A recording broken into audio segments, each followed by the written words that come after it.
ఏమైంది డాక్టర్? ఇప్పుడు తనకి ఎలా ఉంది? పేషెంట్ ఏమీ తినట్లేదా? లేదు డాక్టర్, తను దీక్ష చేస్తుంది. తన ఒంట్లో షుగర్ లెవెల్స్ బాగా తక్కువైపోయాయి. తను ఏదో విషయంలో చాలా భయపడుతోంది. వీలైనంత త్వరగా తనకేదో ఒకటి తినిపించండి, లేకపోతే చాలా ప్రాబ్లం అవుతుంది.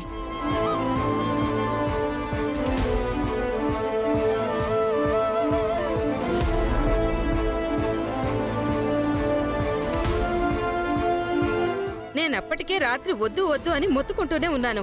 నా మాట వింటేగా.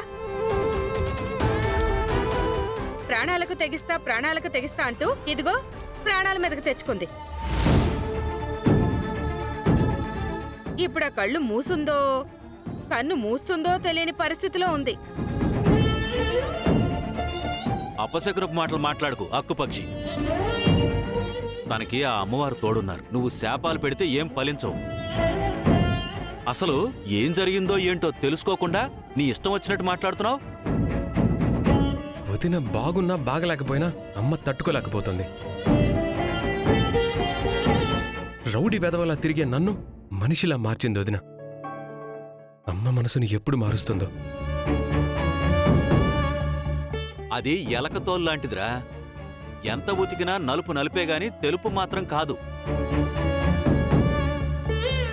ప్లీజ్ కాసేపు మాట్లాడకుండా సైలెంట్గా ఉంటారా?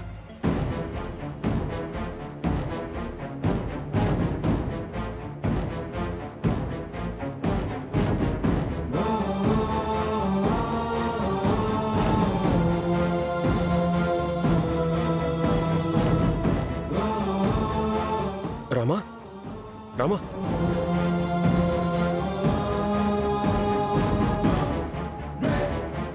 రామా. సార్,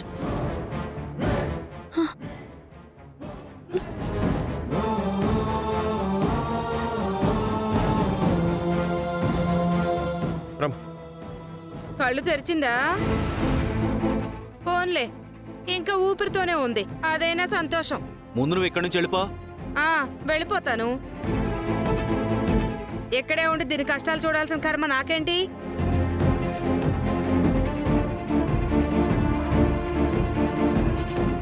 అమ్మో, దీక్ష చేస్తే ఇన్ని కష్టాలుంటాయా? పూర్తిగా తెలుసుకోకుండా నేను దీక్షకు పూనుకున్నాను. ఇది నాకు కేవలం ఒక పరీక్ష కాదు, అగ్ని పరీక్ష. నా వల్ల కానే కాదు. అసలు ఏమైంది రామా?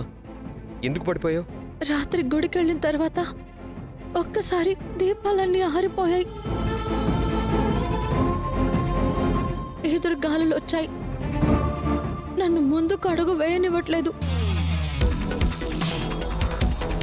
అయినా శక్తినంతా పుంజుకుని ముందుకు వెళ్తూనే ఉన్నాను. కాసేపటికే భీకరమైన శబ్దాలన్నీ వచ్చాయి. వామ్మో, ఖచ్చితంగా దెయ్యాలే అయి ఉంటాయి. నా చెవుల్లో రక్తం వచ్చేంత వరకు పెద్ద పెద్దగా అరుస్తున్నాయి. నాకు గుండె దడ పెరిగింది. అయినా ధైర్యం తెచ్చుకుని ముందుకు వెళ్తూనే ఉన్నాను. కాసేపటికే కాళ్ళు వేడెక్కాయి.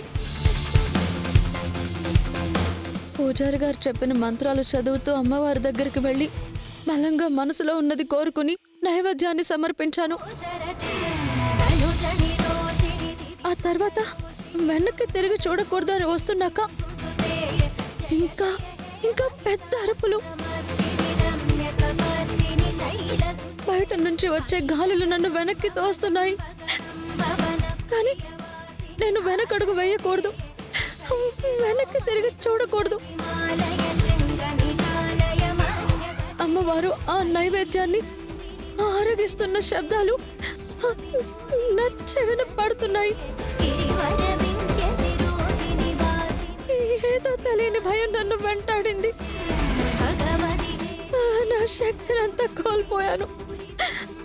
అలాగే మొండిగా ముందుకొచ్చాను. ఆ గుడి గుమ్మం దాటి ఆ అడుగు బయట వేశానో లేదో నాకు తెలియకుండానే కళ్ళు తిరిగి పడిపోయాను.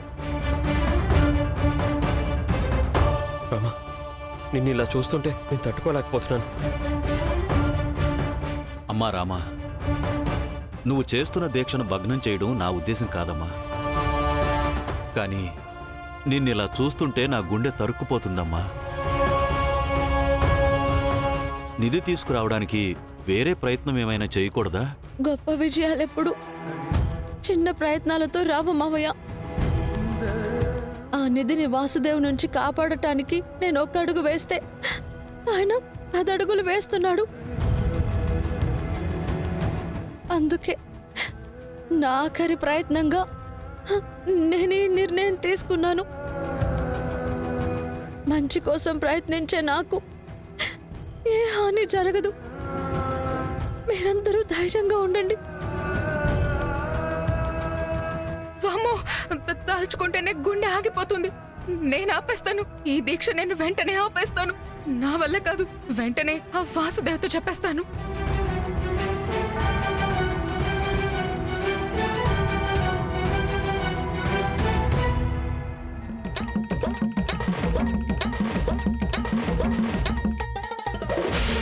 ఆగండి ఆగండి ఆగండి ఆగండి.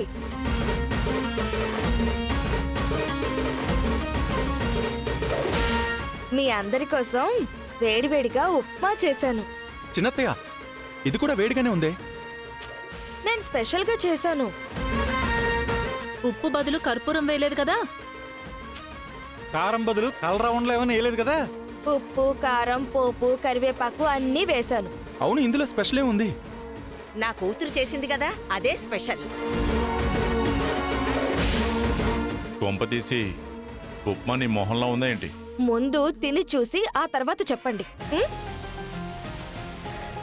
సరే, వడ్డించమ్మా. మైసాన్, ఎందుకైనా మంచిది డాక్టర్కి ఫోన్ చేసి లైన్లో పెట్టు. అన్నయ్య, సరే సరే సరే. అన్నయ్య, ముందు తిని చూడమంటుంది కదా, తిని చూడండి.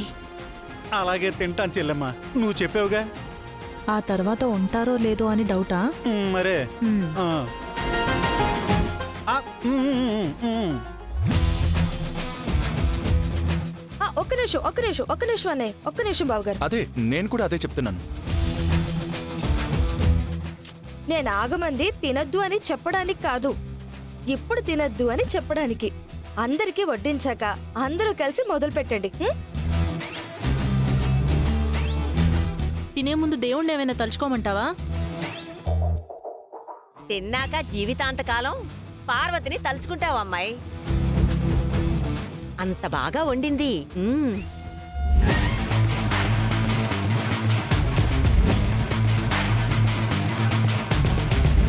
ఏంటి మిగిలిపోయింది నాకేస్తున్నావా? కాదండి, మీ మీద ప్రేమతో వేస్తున్నాను. తినండి. ప్రతీకారం తీర్చుకుంటున్నావు అనమాట. చిన్నత్తయ్య, మొదలు పెట్టొచ్చా, ఏదైనా ముహూర్తం పెట్టాలా? అందరికీ వడ్డించింది కదా, మొదలు పెట్టండి. ఏమండి?